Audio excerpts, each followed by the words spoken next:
आप भी stock market में इन्वेस्ट करना चाहते हैं लेकिन बड़े बड़े वर्ड से डरते हैं?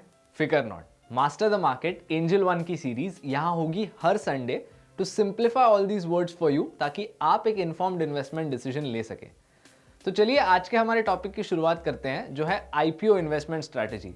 लेकिन शुरुआत करने से पहले एक चीज याद रखिएगा, this video is solely for educational purposes and subscribe to our YouTube channel and don't forget to hit the bell icon so that you never miss an update from अस।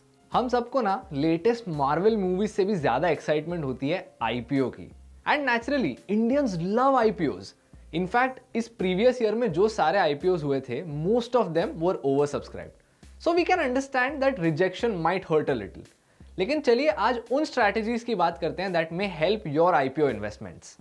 सबसे पहली चीज जो आपने चेक करनी चाहिए वो है, is that IPO right for you. मतलब क्या वो आईपीओ आपके लिए सेंस करता है। मेनी टाइम्स बहुत सारे कंपनीज आईपीओ करते हैं not to actually use that money to grow the business, but to provide an exit to their existing investors. ये चीज आप उस आईपीओ के ऑफर फॉर सेल के पोर्शन में देख सकते हैं, क्योंकि यहाँ पे जो सारे शेयर सब्सक्राइब होते हैं उनके पैसे एग्जिस्टिंग इन्वेस्टर्स के पॉकेट में जाते हैं। So don't you think that ये आईपीओ शायद से आपके लिए इतना अच्छा ना भी हो सकता है? What if that IPO is over valued?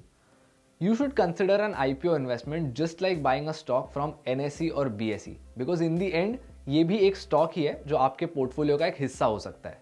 एक IPO का हायर पार्ट जब फ्रेश इशू होता है, that may also be a green flag for you as an investor. मतलब यहाँ पे कंपनी नए शेयर्स क्रिएट करके इन्वेस्टर्स को सेल करती है, and they have to legally tell you what they are going to use that money for. In some cases companies use that money to repay their existing debts, ताकि वो एक fresh slate से शुरुआत कर सके।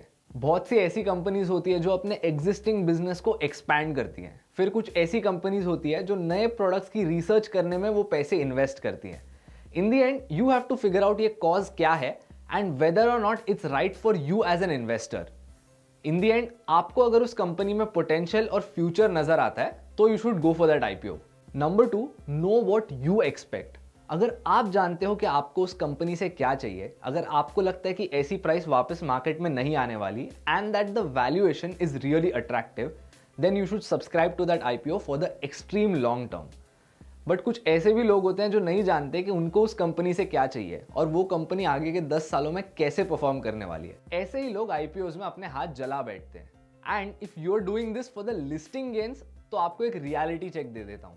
अगर आईपीओ ओवर सब्सक्राइब्ड है तो आपको एट बेस्ट एक ही लॉट मिलेगा, एंड अगर भी वो लॉट 100% प्रॉफिट पे लिस्ट होता है, that's still just 12 to 15,000 rupees. So is it actually worth subscribing to an IPO for such a small amount in profits? And if this wasn't enough, पिछले साल bull market इतना high चला गया था, फिर भी बहुत सारे ओवर सब्सक्राइब्ड IPOs लॉसेस में खुले। It's not always necessary that an oversubscribed IPO gives you listing gains. ये स्टॉक मार्केट है, यहाँ पर कुछ भी हो सकता है। Number 3, IPOs are not perfect. हर एक लिस्टेड कंपनी जो आप स्टॉक मार्केट में देखते हैं, इनका किसी ना किसी साल में आईपीओ हुआ है। बहुत सी ऐसी कंपनीज भी हैं जिनका प्राइस आज 10 से 20 साल के पहले के प्राइस से भी नीचे है। इन दी एंड आपने एक चीज जाननी है कि एक बिजनेस जब अच्छा करता है तो वो चीज उसके स्टॉक प्राइस में रिफ्लेक्ट करती है। वाइस वर्सा, जब वो बिजनेस अच्छा परफॉर्म नहीं करता, the same thing is reflected in the stock price and it is the investor who suffers. तो आपने अपनी रिसर्च करके ऐसे आईपीओज में पैसे डालने हैं जो आगे के 10, 15, 20 साल के लिए भी अच्छा परफॉर्म कर पाएं। So do your research well, company के इंटेंशंस पढ़ो एंड देखो कि वो आपके पैसे कैसे यूज करने वाले हैं। And if you are subscribing, make sure you subscribe for the extreme long term. And finally number 4, if everything else works, how to increase your chances to get that IPO. अब समझ लीजिए आपको अच्छी company मिल गई जो IPO लेकर आ रही है, and you actually believe that this company can survive in the market for 10 to 20 years. तो अब ये फिगर आउट करते हैं कि इसका एक लॉट आपको कैसे दिलाया जा सकता है। टू स्टार्ट विद, अपने हर फैमिली मेंबर के नाम पे एक डीमैट अकाउंट खुलवा लीजिए and apply with all of their names, क्योंकि हर एक इंसान को सिर्फ एक लॉट अलॉट होता है if the IPO is over subscribed. Secondly, अगर आप HNI कोटा में आते हैं, that is high net worth individuals, तो इनके लिए एक पोर्शन अलग से रिजर्व किया होता है। Try and apply through that route to increase your chances. And finally, always apply at the cut-off price. ये वो प्राइस होती है जिसके ऊपर कोई भी इंडिविजुअल उस आईपीओ के लिए बिड नहीं सबमिट कर सकता। ये प्राइस आपके एप्लीकेशन स्क्रीन पर दिखाई देती है। Make sure to apply at that price only. And regardless of the investment being in the IPO market, treat it as any other stock market investment, क्योंकि स्टॉक्स में लगाए हुए पैसे 10 से 20 साल के टाइम फ्रेम पर ही रिजल्ट्स देते हैं.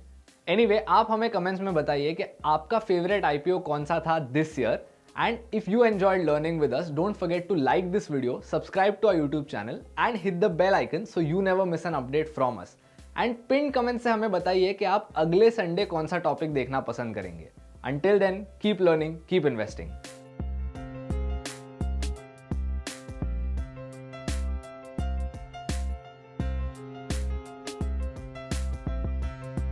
Investments in securities market are subject to market risks. Read all the related documents carefully before investing.